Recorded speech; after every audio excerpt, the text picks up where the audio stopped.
মা আমাকে টাকার অভাবের জন্য খাওয়াতে পারছে না দাদা। মন্ডলে বাড়ি কোনটা? চলুন চলুন চলুন। তো ওর কি শরীর অসুস্থ খুব? চলুন চলুন। এই যে মেঘা মন্ডল, তোমার নাম মেঘা মন্ডল?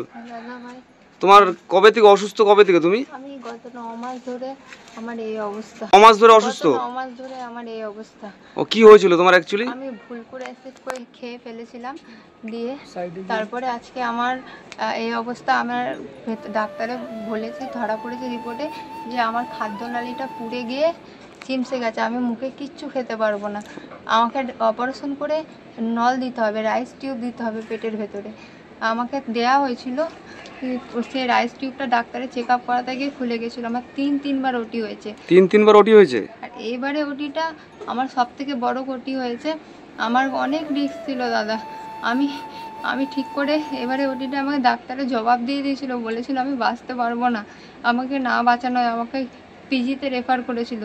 কিন্তু আমার মা একা দেখতে পায়, আমার মা ছাড়া কেউ নেই, আমার মা একা। তোমার বাবা নেই? না দাদা, আমার দাদা নেই? দাদা ভাই কেউ নেই? কেউ নেই। আমার ও মা আর তুমি হচ্ছে দুজনেই, তাই তো? একটা বোন আছে, বোনের টাকার অভাবে বোনকে পড়াতে পারিনি, বিয়ে দিয়েছে। আমার বিয়ে দিয়ে দিয়েছে মা। আমার 20 বছর বয়স, আমি বিয়ে করিনি। আমি মায়ের পাশে থাকতে চেয়েছিলাম, কাজটা যেটুকু করে মাকে সাহায্য করতে চেয়েছিলাম।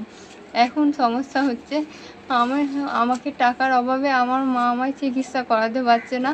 আমাকে এখনও ডাক্তারের ট্রিটমেন্টের মধ্যে থাকতে হবে। আমাকে ওষুধপালা খেতে, আমার এক একটা ওষুধের দাম 2000, 3000, এক একটা প্রোটিন পাউডারের। তোমার পরিবারে তো কেউ নেই মানে মা ছাড়া, তাহলে তোমার পরিবারের সংসারটা চলছে কিভাবে? আমার মা এখন লোকের কাছে চেয়ে চিনতে, যে কাছে যেটুকু পারছে আমার মা চেয়ে চিনতে আমার দিয়ে করছে ট্রিটমেন্ট তাও করাতে পারছে না। আমার একটাও ওষুধ কেনা হয়নি দাদা। খাওয়া দাওয়া চলছে কি করে? খাওয়া দাওয়া আলু সেদ্ধ ভাত, কখনো এর কাছে এই পাশের বাড়ি চেয়ে কখনো এরমভাবে আমাকে খাওয়াচ্ছে, নিজেও খাচ্ছে। এরমভাবে আমাদের সংসার চলছে। মা কোনো কাজ করতে পারছে না? মা আমাকে দেখাশোনা করতে হয়, তার জন্য কোনো কাজ করতে পারছে না। আগে কি করতো মা? মা লোকের বাড়ি কাজ করে দাদা। আমার বাবা মারা গেছে 3 বছর হয়েছে। তারপর আমাদের ঘরের অবস্থা খুব খারাপ দাদা। ঘরে আমাদের বন্যায় জল ঢুকে ঘর ভেঙে গেছে, আমাদের নিজস্ব একটা বাথরুম নেই, বাথরুমে যেতে পারি না। আমি দূরে সরকারি বাথরুমে যেতে হয়, আমি যেতে পারি না। বাথরুমে যেতে পারো না? নিজের বাথরুমও নেই? না, আমাদের নিজস্ব একটা বাথরুম নেই। ঘর ভাঙা একটা ছোট্ট ঘরের মধ্যে আমি আর আমার মা থাকি। আপনারা আমায় বাঁচান, যেটুকু পারেন, যেখান থেকে পারেন আমায় হেল্প করেন। আমি সুস্থ হতে চাই, আমি বাঁচতে চাই। গোটা দেশবাসীর কাছে আমার আবেদন, গোটা বর্ধমানবাসীর কাছে আমার আবেদন, আমায় বাঁচান, আমি বাঁচতে চাই। আমি এভাবে আমার জীবনটা শেষ হয়ে যাক, আমি চাই না, আমায় বাঁচান। অ্যাকচুয়ালি দেখো বন্ধুরা, মেয়েটা এতটাই অসুস্থর মধ্যে রয়েছে যে কথা বলবে মানে দাঁড়াতে পারছে না। ওকে বসানো হয়েছে, দেখুন খুব দুর্বল, ওকে বসানো হয়েছে, ও দাঁড়াতেও পারছে না। অ্যাকচুয়ালি হেঁটে যে কোথাও যাবে সেই যাওয়ার মতনও রাস্তা নেই। তো সেই অবস্থাতে ও বাথরুমটা করবে কোথায়? ওর বাড়িতে একটা বাথরুম নেই, ওকে সরকারি বাথরুমে যেতে হচ্ছে। তো মানে কতটা অসুবিধার মধ্যে জীবনযাপনটা করছে মেঘা মণ্ডল। তো তোমরা কে কোথা থেকে ভিডিওটা দেখছো আমি জানি না, প্লিজ যেই মানুষটা তার জীবনের ভিক্ষা চাইছে তোমাদের কাছে, যে বাঁচতে চাইছে, আপনারা আমায় বাঁচান প্লিজ। আপনারা যেখান থেকে পারেন, যেভাবে পারেন, আমায় যেটুকু পারেন সেটুকু দিয়ে আমায় সাহায্য করেন। তো অবশ্যই তোমাকে সাহায্য করবে, তুমি কোনো চাপ নিও না। বন্ধু বান্ধব যত আছে আমার সোশ্যাল মিডিয়াতে যত বন্ধুরা আছে যারা ভিডিওটা দেখবে, তারা অবশ্যই তোমাকে হেল্প করবে, তোমাকে সাহায্য করবে এবং তোমার বাঁচার রাস্তা এবং তোমার পরিবারের পাশে সকলে দাঁড়াবে। বোন, তোমাকে একটা কথা বলি, আমি হয়তো অতটা তোমাকে সাহায্য করতে পারবো না, তবে তোমার বাড়িতে তুমি যেরকম বললে যে খাওয়া দাওয়ার খুব অসুবিধা, আলু সেদ্ধ ভাত খাও, তো আমি তোমাকে কিছু রেশনের ব্যবস্থা করে দিচ্ছি। ভালো হয় দাদা, তুমি যদি আমার রেশনের ব্যবস্থাটা করে দিতে পারো, আমি দুটো খেয়ে বাঁচতে তো পারবো।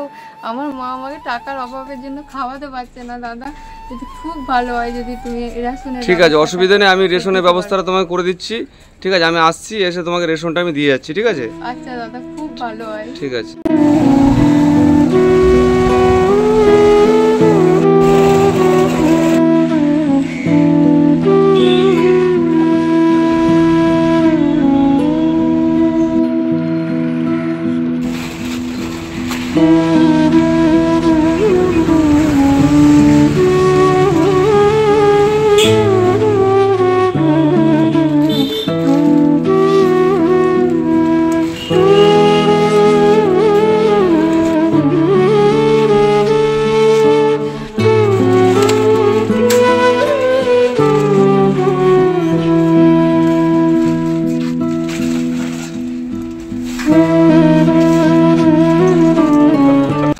জন্য আমার প্রচেষ্টা এটা, ঠিক আছে। কারণটা হচ্ছে আমার সেই সামর্থ্যটা নেই, এবং আগামী দিন আমি 1 সপ্তাহ পরে আবার আসবো, এবং আসার পরে তোমাকে যেইটুকু পারবো আমি সহযোগিতা করবো। এখানে চাল আছে, ডাল আছে, তেল আছে, চিনি, সাবান থেকে শুরু করে সোয়াবিন, যেইটুকু পেরেছি আমি তোমার জন্য ব্যবস্থা করেছি। এবং আমার যত বন্ধুরা ভিডিওটা দেখছে সকলে তোমাকে সাহায্য করবে, তোমার পাশে সকলে দাঁড়াবে। তোমরা প্লিজ বন্ধুরা ভিডিওটা তোমরা যেখান থেকে দেখো না কেন এই বোনকে একটু সহযোগিতা করো এবং বোনের পাশে একটু দাঁড়াও, যাতে বোন তার আগের মতন জীবন ফিরে পায়। তোমরা একটু হেল্প করো প্লিজ, এবং যদি যারা পারবে না তারা একটু ভিডিওটা এত পরিমাণে শেয়ার করো যে এই ভিডিওটা সেই মানুষগুলোর কাছে পৌঁছায় যারা মানুষের পাশে দাঁড়ায় এবং মানুষকে হেল্প করে। ঠিক আছে, সবাই ভালো থাকবে, কোনো টেনশন নেবে না, আমরা তোমার পাশে সকলে আছি।